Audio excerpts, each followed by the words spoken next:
Padre, gracias por tu palabra. Gracias, Señor. Te amamos, Padre, por tu presencia. Gracias, Señor, por tu presencia manifiesta en nuestras vidas, Señor. Señor, gracias por tu palabra, que es viva y eficaz, más cortante que toda espada de dos filos, Señor, que penetra hasta partir el alma, Señor. Discierne los pensamientos y las intenciones del corazón. Gracias, Padre. En el nombre de Jesús. Amén. Pues continuamos con nuestro estudio, la santificación. Hoy tenemos la cuarta parte. Y la santificación dijimos que es obra de la gracia de Dios, no nuestra obra. No nuestra obra. Y esto nos va quitando muchas dudas que fueron sembradas en nuestra vida espiritual durante años. Estábamos diciendo que los predicadores nos decían: sean santos, hermanos, como si ellos fueran santos, ¿eh? Bueno, sí son santos, pero como si ellos fueran un nivel superior. Y de repente vemos que esos santos de repente empiezan a caer y decimos: ah, caray, pues si él que era santo cayó, imagínate yo. Estamos de pie por la gracia y la misericordia de Dios. Ahora, aunque la santificación es obra de la gracia de Dios, no significa que seamos pasivos nosotros en la santificación. Es una parte, el Señor la hace, bueno, todo lo hace el Señor, pero hay una parte humana donde nosotros actuamos, ¿sí? Y eso es porque Dios pone en nosotros el deseo. No es porque la carne. Ninguno de nosotros vinimos a Cristo por propia voluntad. Algunos venimos con chipotes, con heridas, con lastimaduras, pero todos vinimos con pecado. Eso sí, todos vinimos con pecado. Entonces la gracia de Dios nos compromete a ser activos en la santificación. Y bueno, el quinto punto es trabajando nuestra santificación. ¿Cómo podemos trabajar nuestra santificación? Uno de los versículos más malinterpretados es Filipenses capítulo 2, versículo 12, porque dice: ocupaos en vuestra salvación con temor y temblor. Ocupaos en vuestra salvación con temor y temblor. Entonces, muchas personas cambiaron eso de ocúpense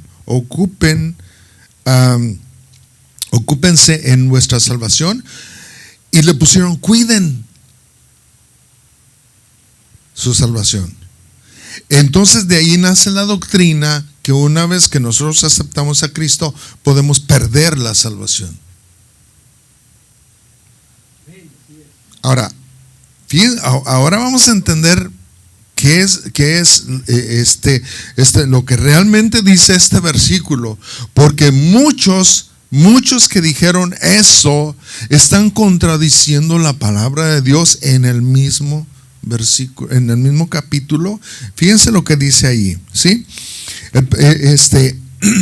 Ellos olvidan. Alguien dijo: un texto sin contexto es puro pretexto. Entonces, fíjense lo que dice el versículo 13: porque Dios es el que en vosotros, ¿quién es? Dios produce en nosotros así el querer como el hacer por su buena voluntad. Entonces, si yo pierdo la salvación, es porque Dios no produjo en mí querer hacer su voluntad. ¿Hello?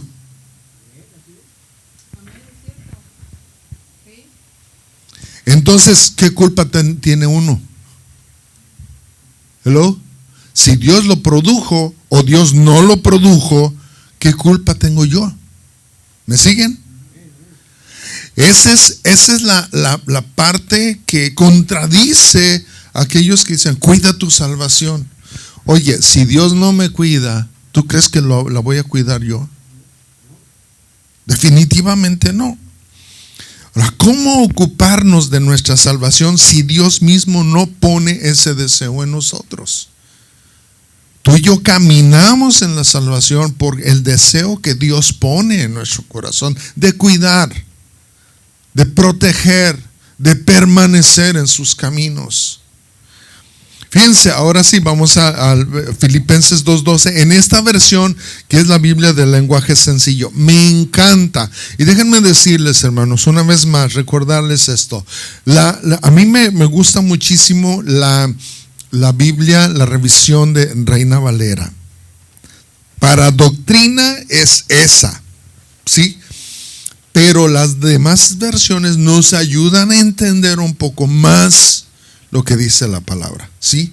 O sea, la Reina Valera no la cambies por nada, porque eso es doctrinalmente hablando. Pero puedes ir a otras versiones para comparar y entender más lo que dice la palabra del Señor, ¿ok? Entonces, en esta versión, Filipenses 2:12 nos dice: queridos hermanos, cuando yo estaba con ustedes siempre me obedecían. Ahora que estoy lejos, deben obedecerme más que nunca.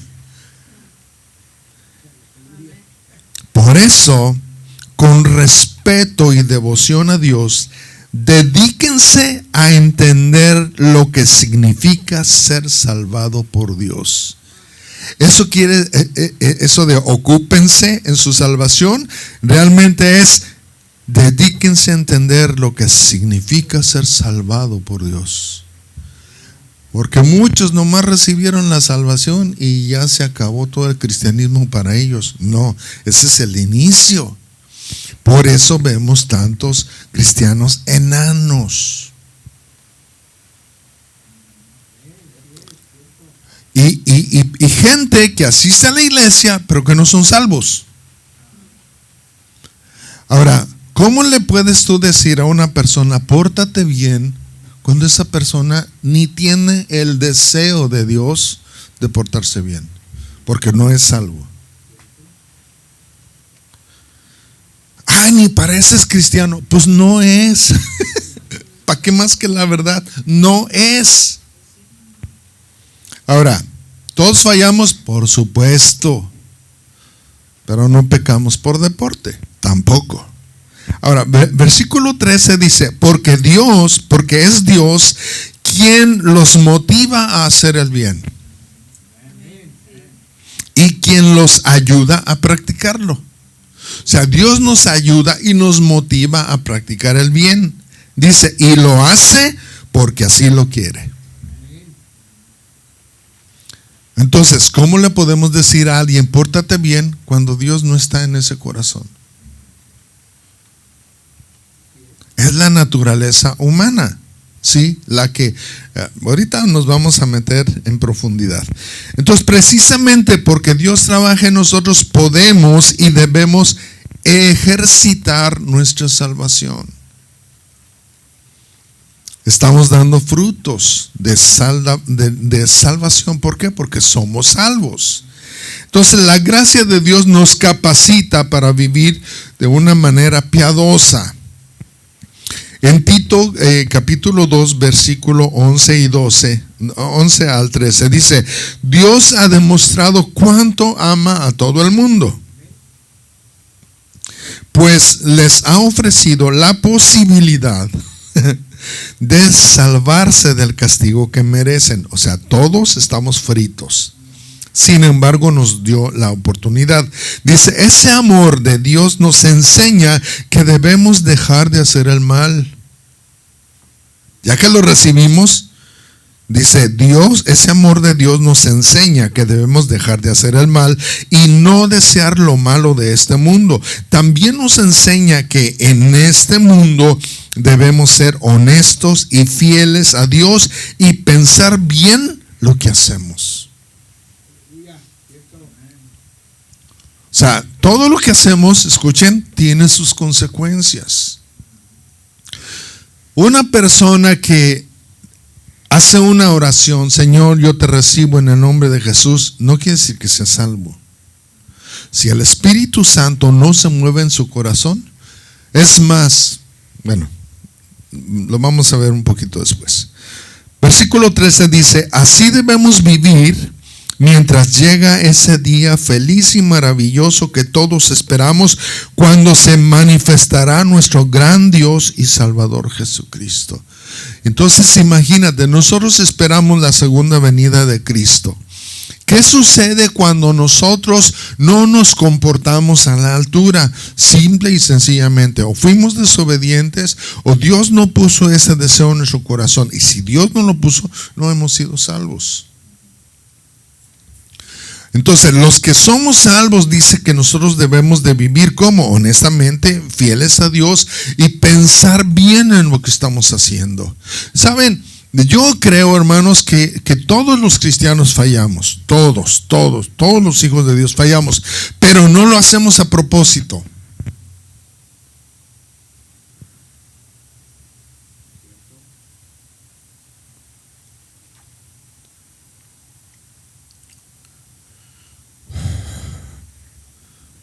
¿Cuántos ofendemos a otros? ¿Sí? ¿Lo haces a propósito? No. Y les voy a decir por qué no. Porque Dios está en nosotros. Ahora, cuando nosotros ofendemos a una persona, inmediatamente el Espíritu Santo viene a nosotros y la regaste. Pide perdón. Pedir perdón es una opción. Porque tú puedes decir: no, tengo razón, ofendiste. Y el Espíritu Santo te va a estar molestando hasta que pidas perdón. ¿A cuántos de nosotros nos gusta pedir perdón? A nadie, porque no es nuestra naturaleza. Perdón, porque es nuestra naturaleza no pedirle perdón a nadie. Esa es nuestra naturaleza caída. Sin embargo, cuando el Espíritu Santo está en nosotros, podemos decir: perdóname. No lo siento.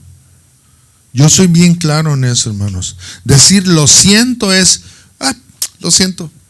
Pero perdóname es otro nivel. Aquí es muy común en Estados Unidos, cuando una persona ofende a otra persona, dice: I'm sorry. No, ese I'm sorry no lo tomo como forgive me. Ese es otro nivel. Entonces, dice que así debemos nosotros de vivir, ser honestos, ser fieles, como la palabra del Señor nos enseña. Ahora, ¿cómo participamos nosotros en nuestra santificación? No podemos, tenemos que entender eso. No podemos ni producir ni fe ni arrepentimiento. Cuando nosotros hemos escuchado mucho en la iglesia: ten fe, ten fe, ten fe. Tú no puedes producir fe, pero sí puedes caminar en obediencia al Señor. Tú dices: Señor, ya no puedo. ¿Eso es falta de fe? No, no es falta de fe, porque finalmente estás yendo al dador de la fe. Entonces nosotros no podemos producir ni fe ni arrepentimiento, porque son dones de Dios para nosotros. Fíjense lo que dice en Juan capítulo 6:44. Dios, mi Padre, me envió. Y si mi Padre no lo quiere, nadie puede ser mi seguidor.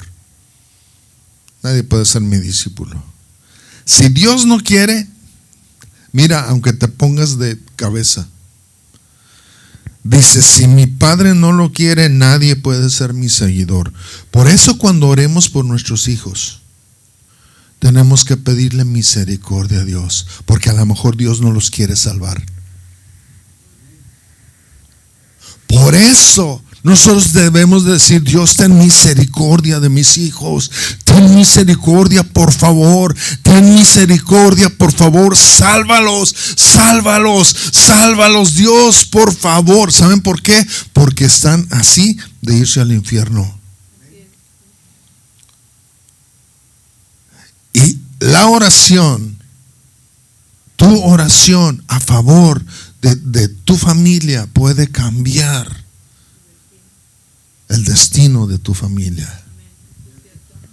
Porque si Dios no quiere, Dios no lo salva.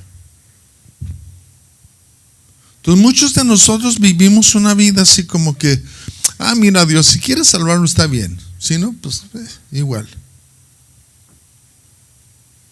No nos interesa. Y cuando nosotros entendemos que ellos están en peligro de irse al infierno eternamente, eso va a cambiar nuestra mentalidad. Y podemos decir, Dios, por favor, ten misericordia. Ten misericordia. Dios mi Padre me envió, y si mi Padre no lo quiere, nadie puede ser mi seguidor. Y cuando llegue el fin, yo haré que mis seguidores vuelvan a vivir para que estén con Dios para siempre. Esos son los discípulos de Cristo. ¿Y dónde pasarán el resto de su eternidad los que no son los seguidores de Cristo? En el infierno. Hechos capítulo 5 versículo 31 dice: por su poder Dios lo exaltó como príncipe y salvador, para que diera a Israel arrepentimiento y perdón de pecados. O sea, esto no lo produce, nosotros no lo producimos.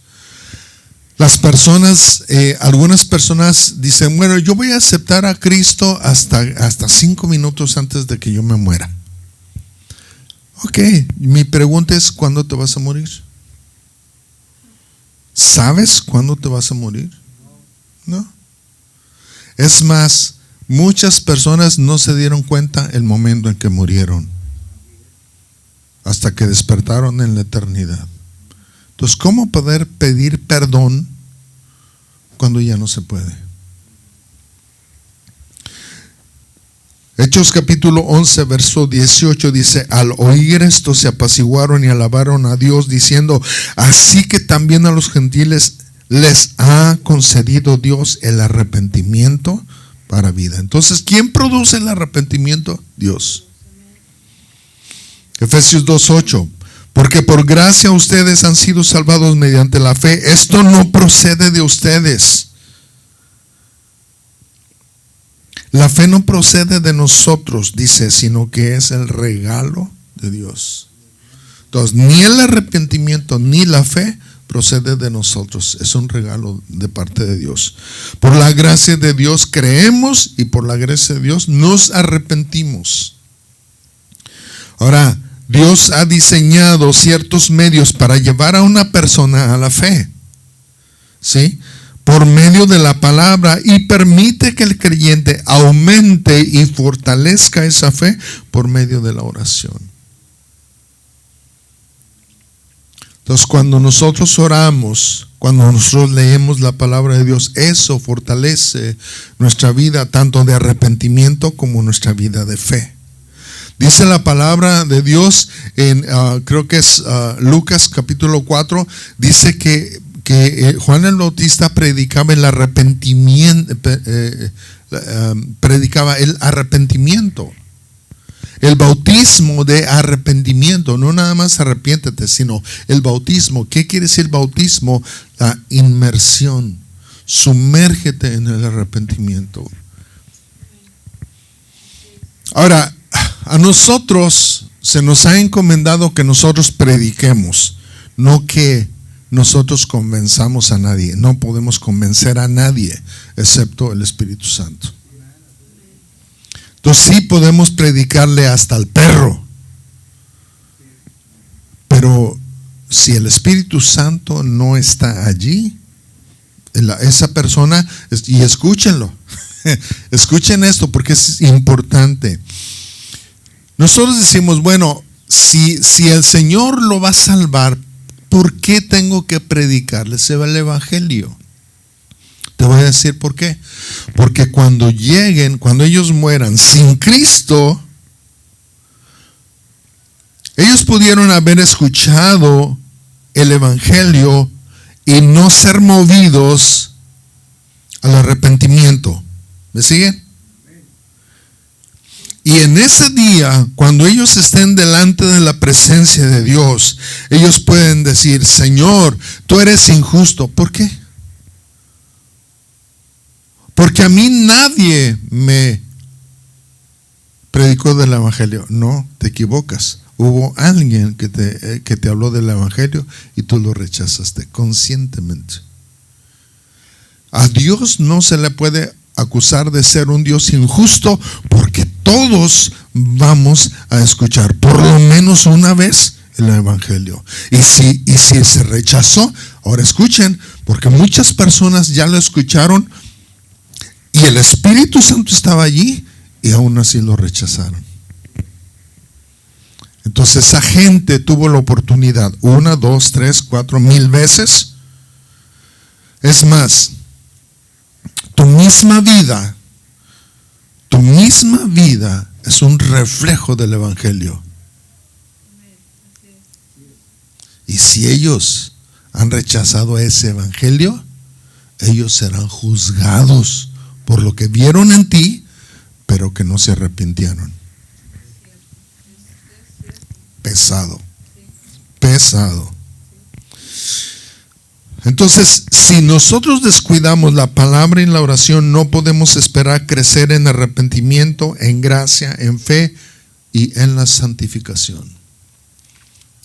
Tenemos que estar leyendo la palabra, tenemos que estar orando, tenemos que estar recibiendo la palabra. ¿Por qué? Porque eso nos hace crecer en arrepentimiento, ¿no es cierto? Porque estamos viendo ahorita, tengo que de alguna manera arreglar mi vida o pedir ayuda al Señor para arreglar nuestra vida. Entonces, ¿qué significa trabajar en buenas obras? Hacer buenas obras no salvan. No salva hacer buenas obras, pero los salvos sí hacen buenas obras. Hacer el bien porque Dios habita en ti, pero también debes de tener cuidado a quien ayudas. O sea, todos somos llamados a ayudar, pero ten cuidado con a quién ayudas.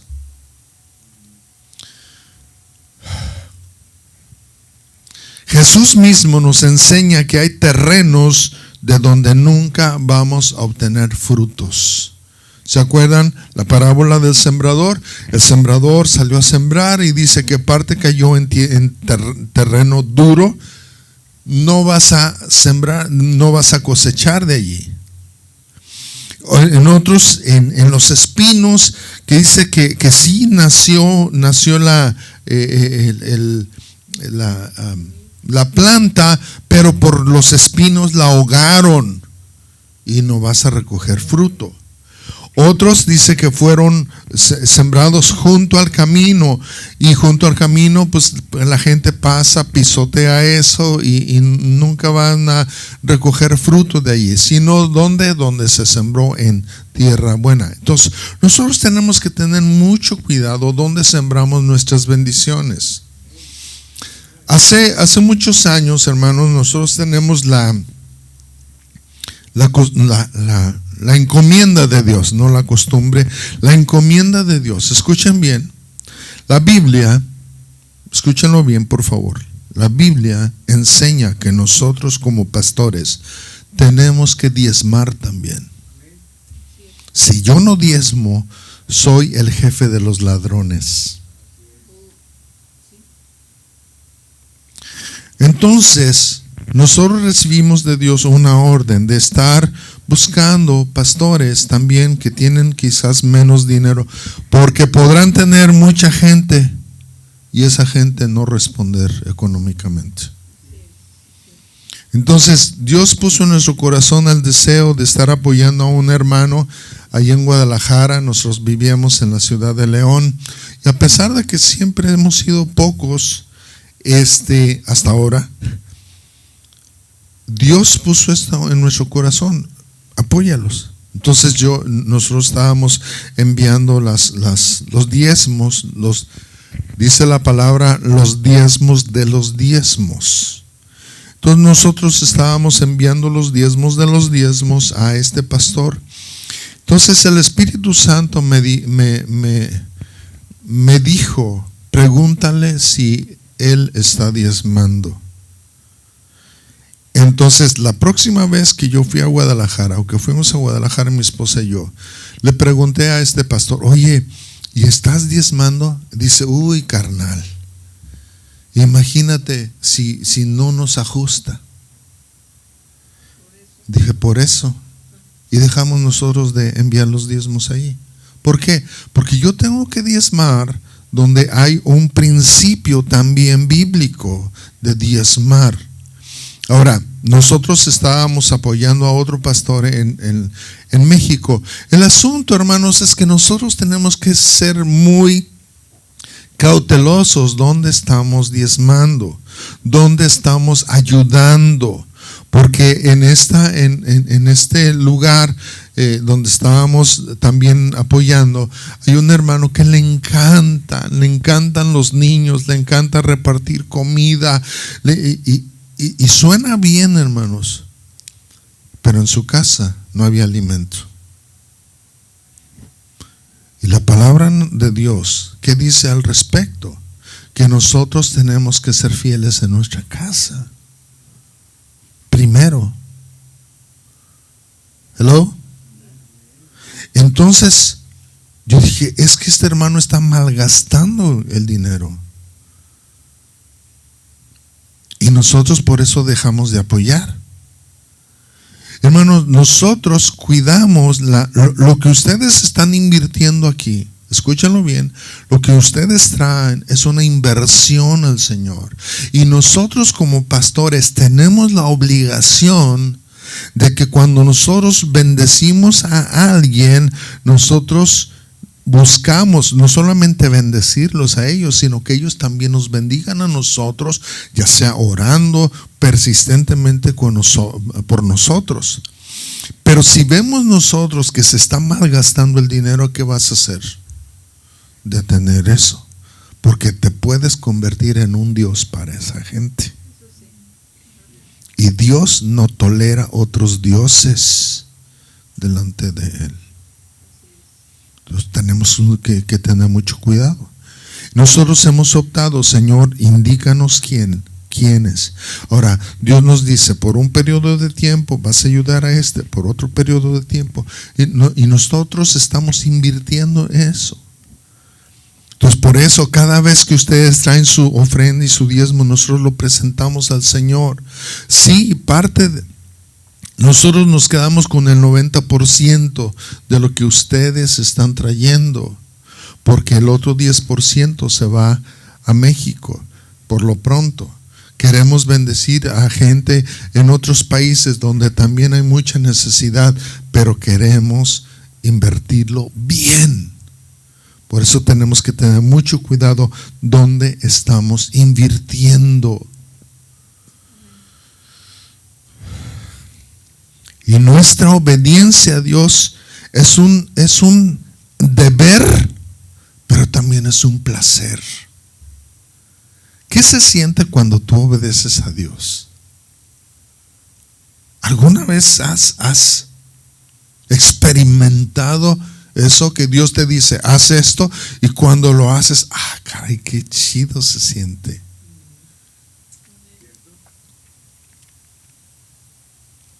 Dios nos bendice sabiendo que cuando nosotros hacemos lo correcto, hay un enorme placer en nuestras vidas. Es un deber, pero eso es un placer también. Imagínate, somos los únicos que cuando obedecemos sentimos placer.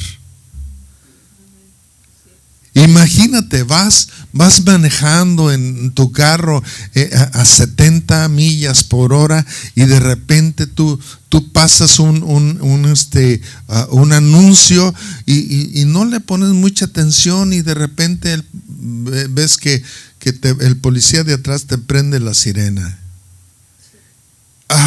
¿Qué hice ahora?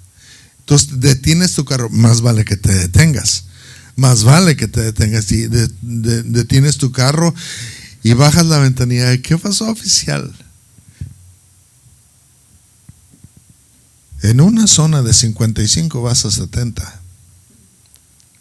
Y eso no te va a causar nada de placer. Nada de placer. ¿No es cierto? Porque cometiste una infracción. Cuando te dan un warning, qué bendición. Pero cuando te dan una multa, sabes que la regaste. Ahora, el asunto, hermanos, que nuestra obediencia al Señor nos causa tanto placer. Yo nunca me he gozado cuando le damos dinero cuando llevamos la multa a pagar, cuando vamos a pagar la multa. Nunca he sentido placer. Pero he sentido mucho placer cuando le doy el diezmo y la ofrenda al Señor. Dios, gracias. Gracias. Entonces, la vida de santificación es también una lucha continua contra 3 enemigos: el mundo, la carne y el diablo. Romanos 7:14, y aquí sí vamos a leer bastante, dice: sabemos en efecto que la ley es espiritual, pero yo soy meramente humano y estoy vendido como esclavo al pecado. ¿Cuántos se sienten así? No entiendo, versículo 15, no entiendo lo que me pasa, pues no hago lo que quiero, sino lo que aborrezco. Ahora bien, si hago lo que no quiero, estoy de acuerdo en que la ley es buena, pero en ese caso ya no soy yo quien lo lleva a cabo, sino el pecado que habita en mí. Síganme, por favor, pongan mucha atención en esto. Dice versículo 18: yo sé que en mí, es decir, en mi naturaleza pecaminosa, nada bueno habita. Aunque deseo hacer lo bueno, no soy capaz de hacerlo. De hecho, no hago el bien que quiero, sino el mal que no quiero. Y si hago lo que no quiero, ya no soy yo quien lo hace, sino el pecado que habita en mí. Así que descubro esta ley, que cuando quiero hacer el bien, me acompaña el mal. Porque en lo íntimo de mi ser me deleito en la ley de Dios. Gloria al Señor. Pero me doy cuenta de que en los miembros de mi cuerpo hay otra ley, que es la ley del pecado. Triste, ¿no? Esa ley lucha contra la ley de mi mente y me tiene cautivo. Hello. Soy un pobre miserable. Fíjense Pablo diciendo eso. Soy un pobre miserable. ¿Quién me librará de este cuerpo mortal? Y luego viene la respuesta: gracias a Dios por medio de Jesucristo nuestro Señor. En conclusión, con la mente yo mismo me someto a la ley de Dios, pero mi naturaleza pecaminosa está sujeta a la ley del pecado. Wow. Yo sé que algunos de ustedes han escuchado esto, que dice que un misionero estaba platicando con un esquimal, y el esquimal le dice: en mi ser, una persona nueva en Cristo, el esquimal le está diciendo: en mi corazón hay una batalla, son como un perro blanco y un perro negro que se están peleando. Y el misionero le dice: ¿y cuál de los dos gana? Pues al que le doy más de comer. Al que le damos más de comer gana. ¿Qué le estás dando de comer a tu corazón? Por eso gana el otro. Ahora, es una realidad. Tú y yo estamos en un mundo que está sujeto a Satanás. Aunque de Dios es la tierra, Satanás es quien gobierna. Ay, hermano, eso es lo que dice la Biblia. De Jehová es la tierra y su plenitud. Sí, es de Dios, pero quien gobierna no es Dios. Ojalá que gobernara Dios. Y déjame decirlo de esta manera: qué bueno que Dios no gobierna. Escúchenme bien, por favor. porque ya nos hubiera dado cuello.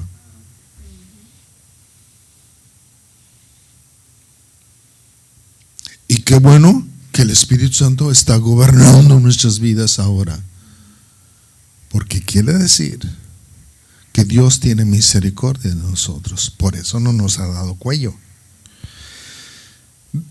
Hablando de la carne, Gálatas 5:17 dice, porque ésta desea lo que es contrario al Espíritu, y el Espíritu desea lo que es contrario a la carne, a ella. Dice, los dos se oponen entre sí, de modo que ustedes no pueden hacer lo que quieren. Fíjense, queremos hacer el bien, pero nuestra carne nos dice, no. Y queremos hacer el mal, pero el Espíritu Santo nos dice, no. Y dice, ahora, ¿cuál es la elección? Pues ¿a quién le das de comer más? ¿Al espíritu o a la carne? Y cada uno de nosotros debe de entender que nuestra continua dependencia de Dios será nuestra victoria contra el pecado. Señor, yo dependo de ti, yo dependo de tu gracia, yo dependo de tu gracia. Señor, si tú no lo evitas, voy a pecar.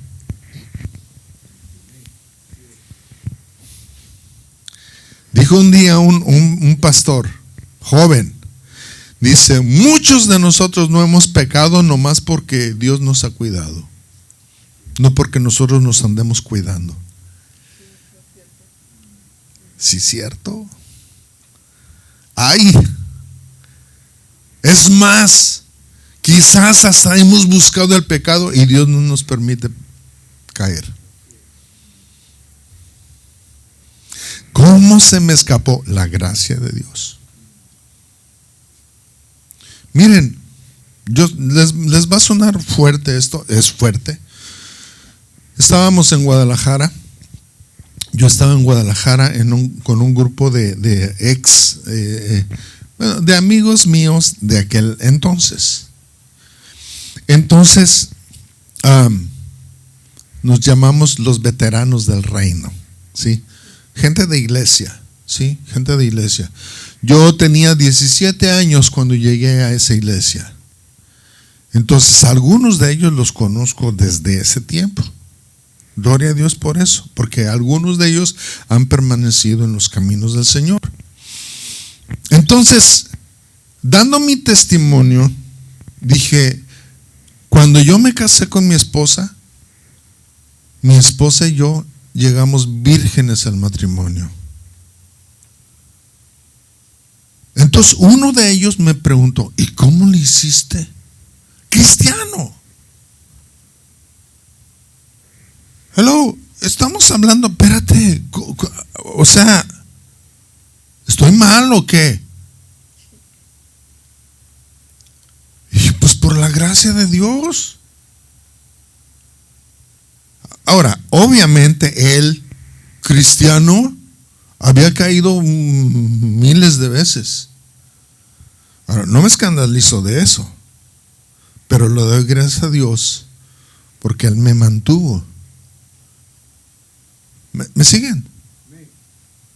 Él nos mantuvo. Escúchame bien, por favor. Que un cristiano llegue virgen al matrimonio es lo normal. Es lo normal. Lo anormal sería lo opuesto. ¿Me siguen? Ahora, ¿qué sucede con todos aquellos cristianos que ya no llegaron vírgenes al matrimonio? Gracias a Dios tenemos un Dios justo, misericordioso, compasivo y perdonador. Y aparte que olvida el pecado. Gracias a Dios por eso.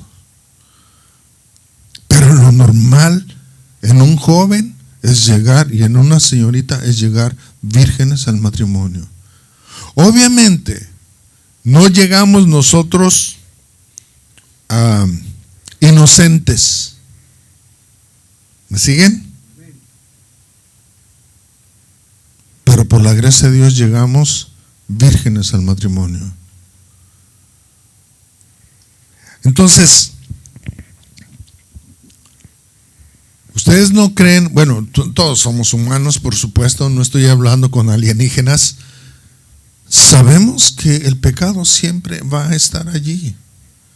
Mientras nosotros estemos en esta tierra, vamos a batallar diario contra el pecado. Pero vuelvo a repetir, nuestra continua dependencia de Dios será nuestra victoria contra el pecado. Y esta batalla va a tener sus contratiempos y decepciones, pero luchamos a la luz de la victoria de Cristo que ya ha ganado en nuestro favor sobre el pecado y la muerte. 1 Juan 3:9, en esta versión, me encantó esta versión, es una versión castellana muy antigua, dice: el que es nacido de Dios no persiste en la práctica del pecado. En la traducción Reina Valera dice el que es nacido de Dios no peca, pero aquí esta traducción me encantó porque dice no persiste en la práctica del pecado, porque una cosa es que tú peques y otra cosa es que persistas en el pecado. ¿Sí?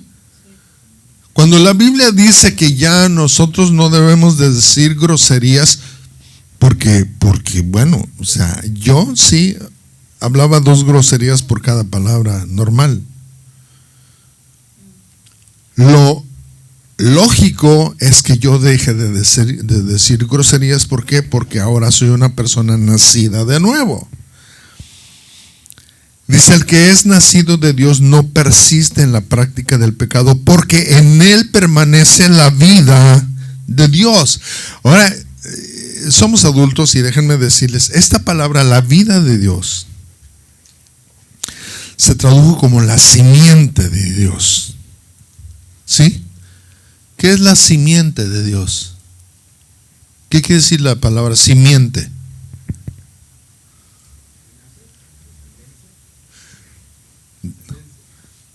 Puede decir descendencia. ¿Qué más?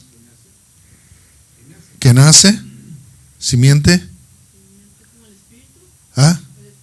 La plenitud de lo que está. La simiente es como la semilla principal. ¿La qué? La semilla. Una simiente es la semilla. Y la palabra simiente viene de la palabra semen.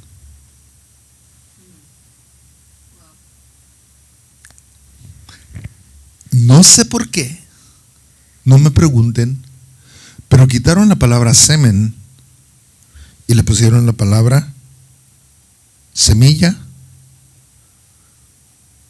o nacimiento.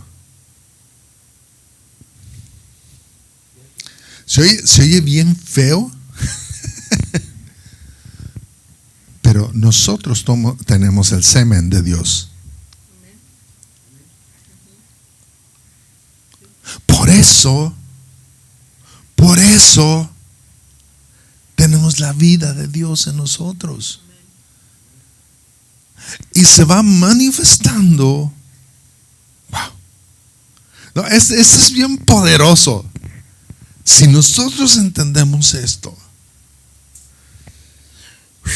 Dios, danos gracias, Señor, para entender esto. Porque para muchos es ofensivo, pero esa palabra de ser la descendencia de Dios es poderosa, porque en él permanece la vida, el semen de Dios, porque somos receptores. Porque en él permanece la vida de Dios. No puede estar entregado al pecado porque ha nacido de Dios. No puede estar entregado. ¿Sabes por qué dejé de tomar, o de fumar, o de decir groserías? Porque la vida de Dios está en mí. ¿Por qué has dejado de hacer tantas cosas tú? Porque la vida de Dios está en ti. ¿Por qué dejamos de estar enfermos, hermana? Porque la vida de Dios está en ti. En el nombre de Jesús. Y el poder de la resurrección se está haciendo vida en nuestras vidas. Dice el versículo 1 Juan 5:4, porque todo el que ha nacido de Dios vence al mundo. Esta es la victoria que vence al mundo, nuestra fe. Ahora, Dios me dio la fe, yo la abrazo y permanece esa fe conmigo y se va acrecentando. ¿Por qué? Porque Dios me la dio, y todo lo que Dios te da, tú lo posees en el nombre de Jesús. 5:5 dice: ¿quién es el que vence al mundo sino el que cree que Jesús es el Hijo de Dios? Wow. Ahora, Dios a nosotros nos promete que Él va a terminar lo que Él empezó. Empezó nosotros como salvación, pues el Señor va a terminar esa obra de salvación, de justificación, de santificación, de redención. ¿Por qué? Porque Dios es así y porque Dios lo prometió. Si nos desesperamos, nos desanimamos, pero ¿sabes qué? Dios no puede ser mentiroso. Filipenses 1:6 dice: estoy convencido de esto. El que comenzó tan buena obra en ustedes, la irá perfeccionando hasta el día de Cristo Jesús. Wow.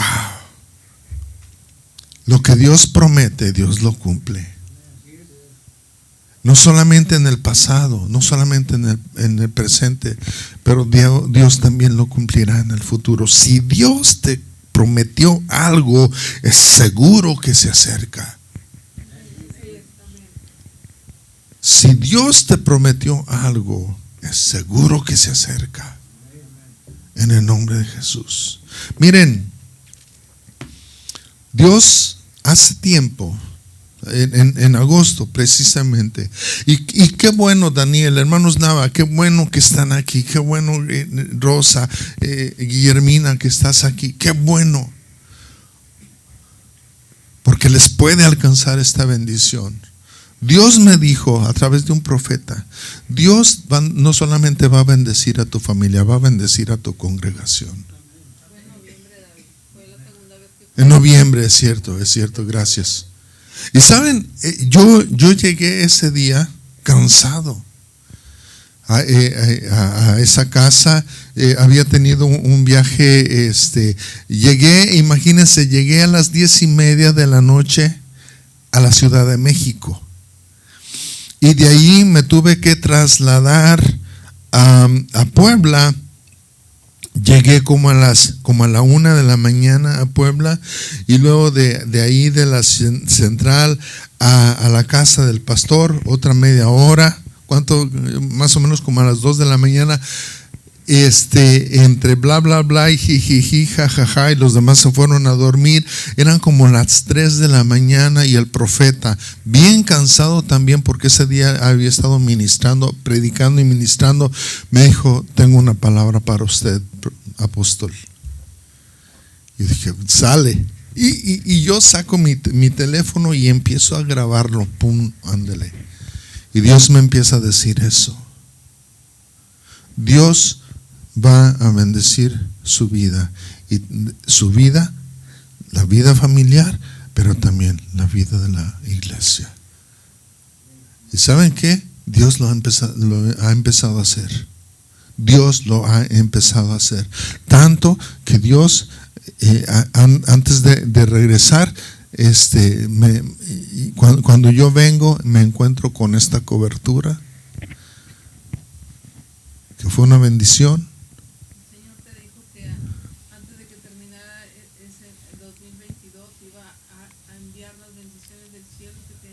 Amén. Amén. Era como una muestra de lo que Él va a hacer. Amén. Amén. Y verdaderamente fueron 2 meses de mucha bendición. Amén. Así es. Y Dios sigue bendiciendo. Ahora déjenme decirles algo. Un una hermana también me agarra de las manos, mi esposa la conoce, la pastora Mari, me agarra de las manos, dice, yo veo una iglesia como de 2 aguas, un techo de 2 aguas. Yo me quedé así como que dos aguas. Dice, de esas que están así, hermano. Y dije, ok. Dice, y yo veo una puerta grande. Y dice, y veo muchas personas que Dios las está llevando a tu iglesia y Dios la va a llenar. Y dice, y la iglesia es como de color verdecito. Dice, yo no sé si me equivoco. Yo dije, no, pastora, así está. Hermanos, hay bendición de Dios. Hay bendición de Dios. Lo que Dios ha prometido, Dios lo va a cumplir. Dios lo está cumpliendo. Sí, somos poquitos ahorita, pero hermano, no nos vamos a conformar. Señor, manda a los que deben de ser salvos. Yo no quiero una bola de pelargartones como hemos tenido, ¿verdad? Hace años.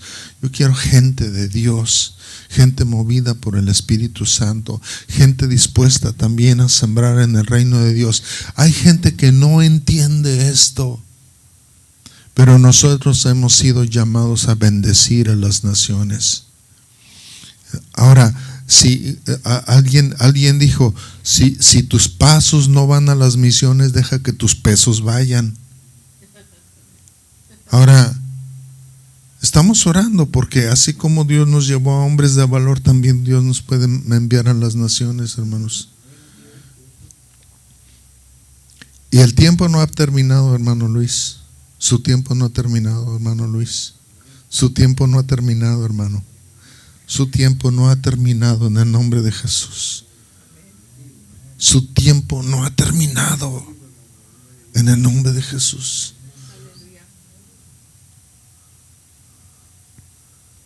Señor, ya estoy viejo. No, hombre, viejo Moisés, y fíjense cuánto hizo todavía.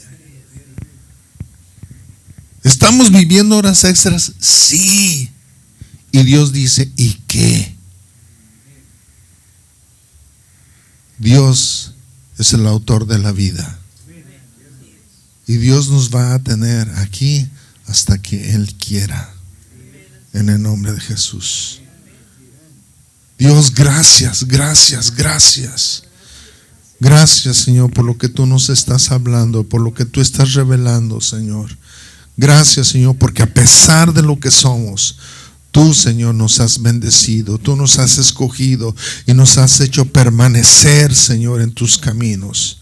Ayúdanos, Dios, a extender nuestra fe, Señor. Ayúdanos a extendernos en fe en el nombre de Jesús. Ayúdanos, Señor, a abrir las puertas de nuestra mente, Señor, las puertas de nuestro corazón, las puertas de nuestro espíritu y seguir recibiendo, Señor, esa semilla en nuestras vidas, Señor, y ser gente, Señor, que se multiplica en el nombre de Jesús, pero que, Señor, que estamos llevando también, Señor, esta semilla a otros, Señor, que desean integrarse, Señor. Padre, atrae, Señor, con cuerdas de amor, Señor, a cada persona, Señor, que necesita ser parte en la Casa Internacional de Adoración. Gente que te ama, Señor, gente que te busca, gente que está dispuesta, Señor, también a invertir en el reino de los cielos, Señor, para que otros también, Señor, puedan alcanzar a otros en el nombre de Jesús. Te damos la gloria y te damos la honra, Señor. Gracias, Señor, por el poder de tu Espíritu Santo en nuestras vidas, Señor, fluyendo a través de nosotros, Señor, en Cristo Jesús. Amén. Amén. Amén. Que el Señor les bendiga, hermanos, en el nombre de Cristo.